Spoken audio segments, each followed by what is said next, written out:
Usted sabe que ayer yo leí algo que me pareció hasta gracioso, porque ¿usted se acuerda del análisis que hacíamos aquí hace unos meses atrás con respecto a la escogencia de un maestro como presidente del Perú?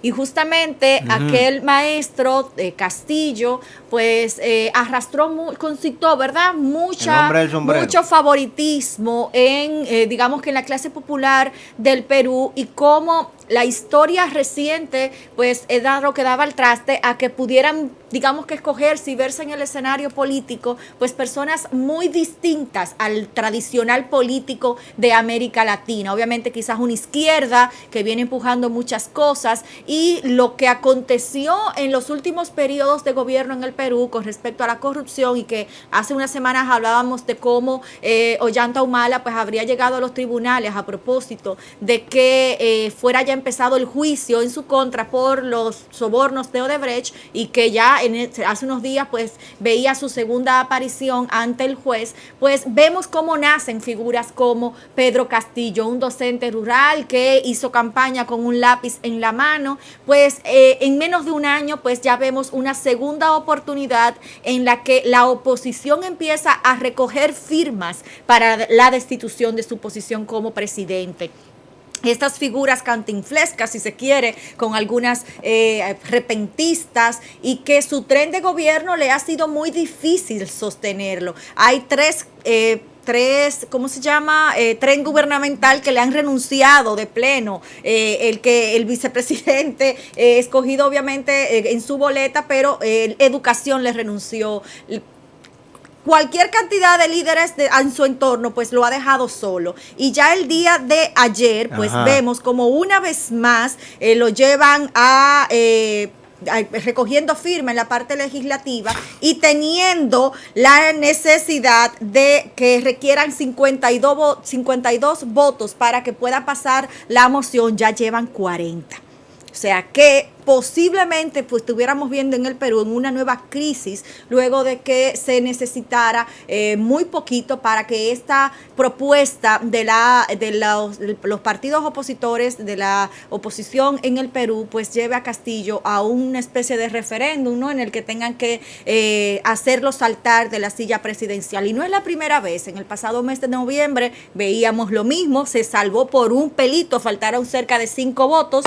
O sea que se va a poner mucho más complicada la situación en el Perú, que hay que recordar que la embestida del COVID fue dramática. Muchas personas murieron, la crisis económica se agudizó, hablaban de bonanza por el tema de las minas en el Perú. Sin embargo, eso no llegaba al ciudadano de a pie, y eso pone mucho más complicada la crisis, que todos los líderes del Perú, incluyendo a los candidatos de la oposición, pues también están en el tremendo bollo de Odebrecht, sentado en el banquillo de los acusados. Tú sabes que eso le da todavía más mérito a Zelensky en Ucrania. Sí, porque si tú haces el paralelismo, que tú lo acabas de hacer, entre estas dos figuras, Pedro Castillo era un profesor, Zelensky era un comediante. Literalmente un comediante. O sea, él era un Donald Trump, pero mucho más chistoso que aquel, ¿verdad? Porque los chistes de aquel son ridículos, son payasadas. Este era un payaso, pero era más popular también, si se quiere, pero con mucho menos dinero, obviamente, o menos fama de dinero, porque Trump no tiene dinero, lo que tiene es fama de que tiene dinero, es un bultero. Entonces, en el caso de Zelensky, él se ha mantenido ahí a pesar de tener las presiones de una Rusia encima, de un Putin encima, y de candidatos putinescos todo alrededor, dentro de Ucrania. Y tuvo que defenderse del show que le armó Trump en aquella época, ¿recuerdas? Con lo de Hunter Biden. Y ha tenido que defenderse entonces ahora en medio de esta guerra. Y ha salido churchiliano el hombre completamente en medio de esta situación. Mientras que un Pedro Castillo es totalmente un bufón, y siempre fue un bufón, y desde el principio no fue otra cosa, y la sociedad peruana se volcó, digamos que lo puso a él a ganar estrechamente por encima de Keiko, porque no quiso volver al tema Fujimori, pero Keiko ha sido así todo el tiempo, o sea, pegadito. Sí. Pegadito. Entonces, cuando no ganó ella y ganó Kuczynski terminó igual. Y termina difamado, preso, tumbado del gobierno. Entonces, uno dice al final, bueno, pero ¿y por qué que no dejan a Keiko gobernar? Porque, señores... Por el estigma que arrastra definitivamente del apellido. y que se supone la oposición utiliza como arma el hecho de que si Keiko se sienta en la silla presidencial, lo primero que va a hacer es indultar a su papá. Indultar al el papá. Gobierno, el pueblo peruano no perdona, obviamente, los delitos de derechos humanos que cometió Fujimori, pero ya está... ya Alberto Fujimori tiene 90 años. Sí, han tenido que ya tienen que sacarlo de la cárcel un montón de veces con temas de salud, porque obviamente ella es una persona que... Pero este señor, Pedro Castillo, no tiene la posibilidad de estructurar un gobierno productivo para la nación peruana.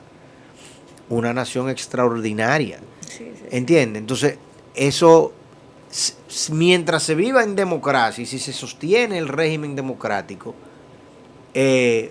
ese hombre no va a aguantar los 4 años. No, porque es que lamentablemente, y digo lamentablemente porque son cosas que de alguna manera deberían estar a la mano, pero por ejemplo, ¿cómo se llama? El uruguayo, Pepe Mojica. Un Pepe Mojica nace una vez en la vida, que es una persona humilde, sencillo, una persona de campo, que no es una persona con demasiados estudios como...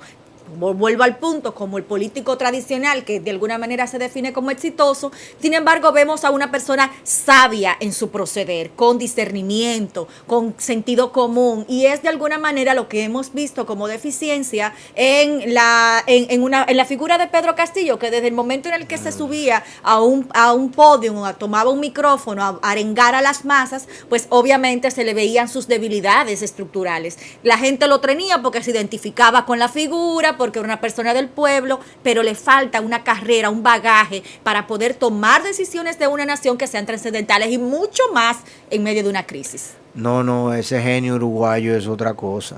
O sea, ese genio uruguayo es otra cosa y es una persona que se pasó la vida dedicada y sacrificada alrededor del tema de los más pobres y de la política. O sea, mira, cuando compare eso, por favor. Por eso hago la diferenciación, no la comparación. Es lo que te estoy diciendo, justamente. O sea, para mí lo que es Zelensky es un paradigma interesantísimo. Claro. Cómo ese señor ha logrado manejar. Porque ven acá, bajo cualquier otra situación y en el escenario actual, ¿cuántos espías tú crees que tiene Putin tratando de matar a ese tipo? Ahí adentro. Así mismo. Y que no lo haya logrado. Eso es meritorio. Claro. De hecho, los propios norteamericanos y europeos lo quieren sacar. Y él se niega. No quiero bola.